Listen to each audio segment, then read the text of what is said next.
चलिए जरा चलते हैं साल 1954 में। जगह है रंगून। यहाँ डॉक्टर B.R. अम्बेडकर ने एक ऐसा भाषण दिया जिसने कह सकते हैं कि इतिहास की दिशा बदल दी। उन्होंने बौद्ध धर्म के भविष्य का एक पूरा का पूरा ब्लूप्रिंट दुनिया के सामने रख दिया।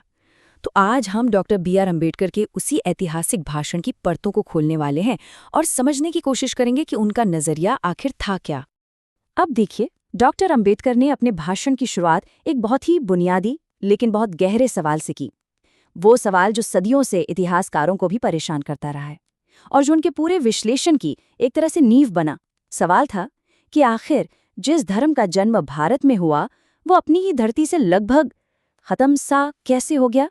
तो डॉक्टर अम्बेडकर ने अपनी बात की शुरुआत एक दुख के साथ की। उन्हें इस बात की तकलीफ थी कि दुनिया भर में बौद्ध धर्म का जो प्रसार था वो मानो थम सा गया है।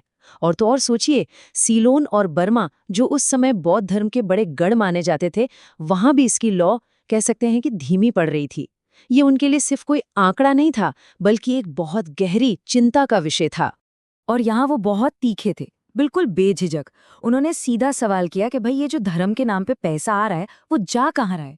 उनके लिए ये जो बिजली की चकाचौंध थी, ये जो भव्य सजावट थी, ये सब फिजूल खर्ची थी। उनका मानना था कि इस पैसे का असली इस्तेमाल धर्म के मूल संदेश को फैलाने में, नए स्कूल कॉलेज बनाने में और लोगों को शिक्षित करने में होना चाहिए। तो इन बाहरी बातों के बाद अब वो आए मुद्दे की जड़ पर और उन्होंने अपना ध्यान वापस भारत पर केंद्रित किया। उन्होंने उस सवाल को उठाया जिसे उठाने में या जिसका जवाब देने में कई लोग असहज महसूस करते थे कि अपनी ही जन्मभूमि में बौद्ध धर्म का सूरज आखिर डूबा क्यों। और उनका तर्क एकदम सीधा और साफ था। उन्होंने बिना किसी लाग लपेट के कहा कि भारत से बौद्ध धर्म के पतन का एक बहुत बड़ा कारण सदियों से समाज पर हावी ब्राह्मणवादी व्यवस्था का अटूट प्रभाव रहा है। अब देखिए, ये एक बहुत ही साहसिक दावा था जिसे उन्होंने पूरी दुनिया के सामने पूरे आत्मविश्वास के साथ रखा। और ये सिर्फ कोई बयान नहीं था, नहीं, ये तो एक खुली चुनौती थी। इन शब्दों से साफ पता चलता है कि उनका अध्ययन कितना गहरा था और उनका आत्मविश्वास कितना अटूट। ये कोई हवाई बात नहीं थी, बल्कि उस समय के बुद्धिजीवियों को एक सीधी इंटेलेक्चुअल चैलेंज थी। ठीक है, तो समस्या तो बता दी, पर इसका हल क्या था?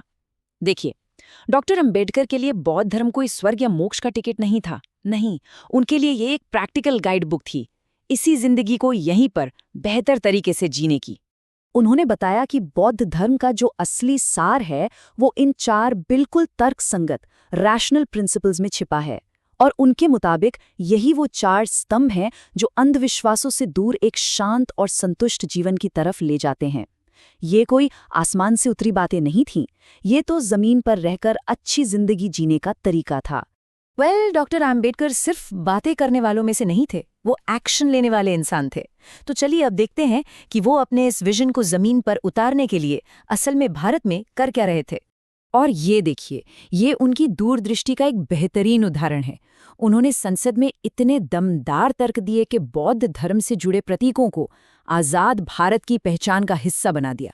सोचिए, अशोक चक्र और धम्म चक्र ये सिर्फ प्रतीक नहीं थे, ये तो देश की सोच को उसकी जड़ों से वापस जोड़ने की एक बहुत बड़ी कोशिश थी। लेकिन उनका काम सिर्फ प्रतीकों तक ही नहीं रुका। जरा इस संख्या को देखिए, 2900। ये सिद्धार्थ कॉलेज में उस वक्त पढ़ने वाले छात्रों की संख्या थी। उनके लिए असली हथियार तो शिक्षा थी, एजुकेशन। वो जानते थे कि ऐसे संस्थान बनाकर वो आने वाली पीढ़ियों के लिए ज्ञान के दरवाजे खोल रहे हैं। अब ये रकम देखिए, 22 लाख रुपए। सोचकर देखिए उस जमाने में ये कितनी बड़ी रकम रही होगी। और ये उनके पर्सनल डेडिकेशन का सबसे बड़ा सबूत है। ये लोन उन्होंने अपनी व्यक्तिगत गारंटी पर लिया था। मजाक में वो ये भी कहते थे कि शायद वो इसे चुकाने के लिए जिंदा भी न रहें। मतलब इससे पता चलता है कि अपने मिशन के लिए उनका समर्पण किस लेवल का था। और फिर अपने भाषण के आखिर में डॉक्टर आम्बेडकर ने वो शब्द कहे जो एक तरह से उनके पूरे जीवन के संघर्ष का, उनके मिशन का निचोड़ थे। ये उनके फौलादी इरादों का एक तरह से ऐलान था। ये शब्द आज भी गूंजते हैं। ये सिर्फ एक बयान नहीं था, ये तो एक कसम थी, एक प्रतिज्ञा। और ये एक ऐसी प्रतिज्ञा है जो आज भी लाखों लोगों को हिम्मत देती है। उनका संदेश बिल्कुल साफ था। रास्ता चाहे जितना भी मुश्किल हो, सफर रुकना नहीं चाहिए। और शायद यही सवाल वो आज भी हमारे सामने छोड़ गए हैं कि उस रास्ते पर आगे बढ़ने का जज्बा आखिर कितना जरूरी है।